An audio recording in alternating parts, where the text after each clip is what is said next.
Jadi dalam keadaan sekarang ini kita dapat lihat bahawa bagaimana Indonesia, Singapura sudah pun melaksanakan vaksin, sedangkan kita lebih kurang dalam minggu lepas baru saja mendapat green light untuk vaksin kita. Dan tidak ada kata putus daripada kerajaan. Bila vaksin ni datang, bila kita akan dapat suntikan pertama, bagaimana, berapa jumlahnya, berapa ramai, ada yang mengatakan bahawa vaksin ini akan hanya disuntik kepada lebih kurang 6 juta penduduk. 6 juta penduduk itu adalah lebih kurang hanya 40%. Sedangkan kalau kita nak dapat herd immunity, sekurang-kurangnya 90% ke atas penduduk itu disuntik. Kita kata bahawa penduduk Malaysia 30 juta ni, takkan kita tak mampu nak runding satu vaksin yang boleh, at least kalau tak dapat pun 190% penduduk, sekurang-kurangnya 60 ke 70% penduduk dengan kadar jumlah yang sebenarnya, tanpa ada duit kopi, tanpa ada duit tepi, tanpa ada duit bawah meja sebenarnya. Jadi bagaimana keadaan kita dalam menghadapi situasi? Tetapi instead of diberi satu satu cerita mengatakan bahawa vaksin akan ada dalam minggu ni, minggu depan, bulan depan, 2 bulan lagi, tak kisahlah bila pun, kita dikejutkan dengan peristiwa darurat dan peristiwa PKP.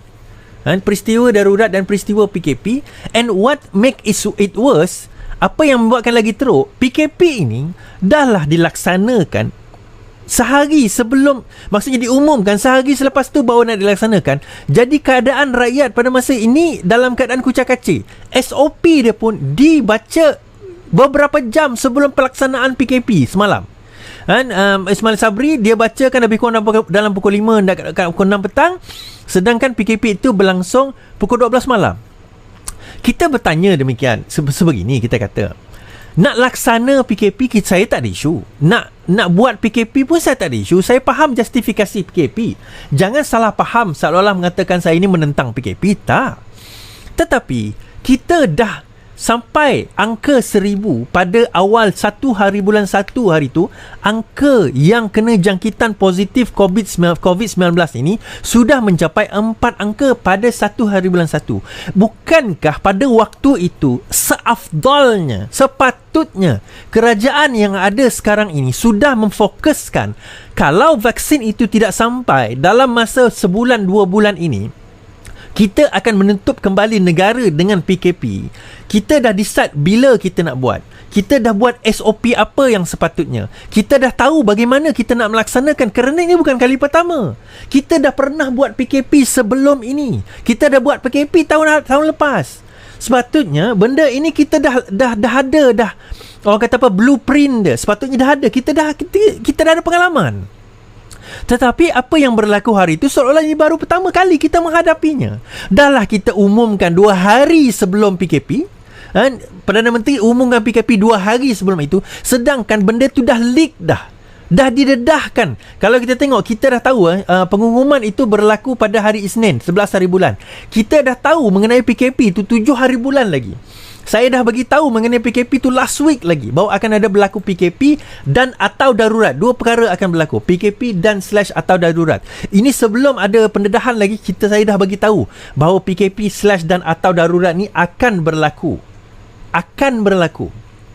So kita tak bersedia untuk nak menghadapi PKP pun. Jadi seolah-olah sebenarnya tak ada perancangan pun nak PKP.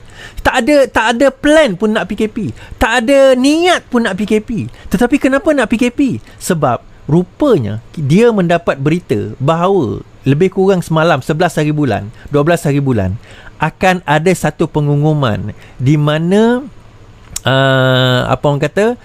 Nazri akan menarik sokongan terhadap Perikatan Nasional, yang menyebabkan kerajaan Muhyiddin Yassin sekarang ini hanya jatuh kepada 109 kerusi sahaja. Maksudnya tidak ada majoriti. Untuk makluman tuan-tuan dan puan-puan bagi yang tak tahu tentang politik ni, kita kena faham bahawa parlimen kita ada 222 kerusi. 2 meninggal, tinggal 220. Untuk mendapat majoriti, satu kerajaan itu perlu dibentuk dengan 112 kerusi. Baru mereka boleh dianggap sebagai kerajaan. Walaupun ada yang tak setuju, kata kerajaan minoriti, dia kata dan sebagainya. Tetapi kita kena terima hakikat, ada possibility bahawa kalau kurang itu kerajaan minoriti, tak apa. Namun begitu, bila Ada orang kata, tapi dia dah tarik sokongan daripada kerajaan, tapi belum tentu dia sokong Anwar. Itu tak irrelevant.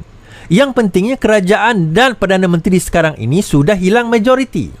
Maka persoalannya siapa yang ada majoriti? Itu soalan kedua. Tapi nak menjawab soalan kedua itu, kita kena verify dulu soalan pertama. Benarkah Muhyiddin Yassin itu telah hilang majoriti? Tetapi soalan yang lebih esensial kita tanya, benarkah Muhyiddin Yassin itu ada majoriti?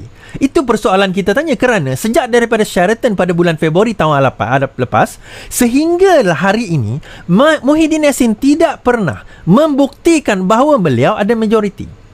Apa yang dibawa di dalam parlimen melalui undi setiap rang undang-undang dan juga undian kepada bajet tersebut tidak menunjukkan bahawa beliau ada majoriti pun.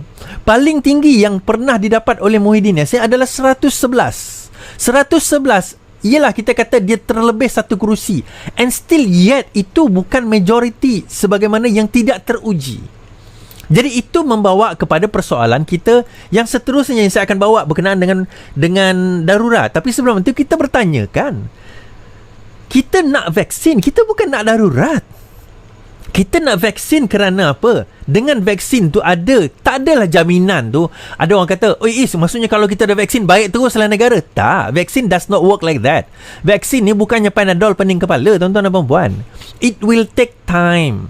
It will take satu jumlah yang besar. It will take time.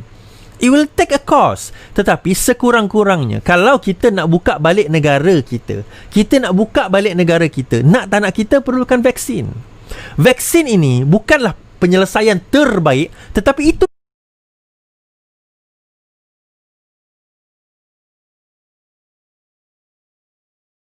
keluar. Dia bukanlah penyelesaian terbaik, tetapi itu saja penyelesaian yang kita ada. Jadi kalau vaksin tu pun, kita pun tak tahu bila dia akan tiba. Dan kalau dia tiba pun, kita tak tahu jumlahnya. Kita tahu sekarang ini hanya 6 juta. 6 juta tu lebih kurang 40% saja penduduk yang akan divaksinkan. Nak kita buat betul-betul vaksin ni, kita memerlukan sekurang-kurangnya 90% penduduk kita divaksinkan. Belgium beli 1 bilion ringgit untuk 33 juta penduduk. Kita beli 3 bilion ringgit untuk 6 juta saja. Itu persoalan kita nak bawa sekarang ini. Kenapa kita bayar terlalu mahal sedangkan vaksin sama, Pfizer? Kenapa? Lepas tu kita kata nak tengok vaksin ni, vaksin tu, vaksin ni, vaksin tu. Kenapa masih ada lagi perkara ini yang sepatutnya itu menunjukkan kegagalan kerajaan yang ada sekarang? Kegagalan kerajaan yang ada sekarang.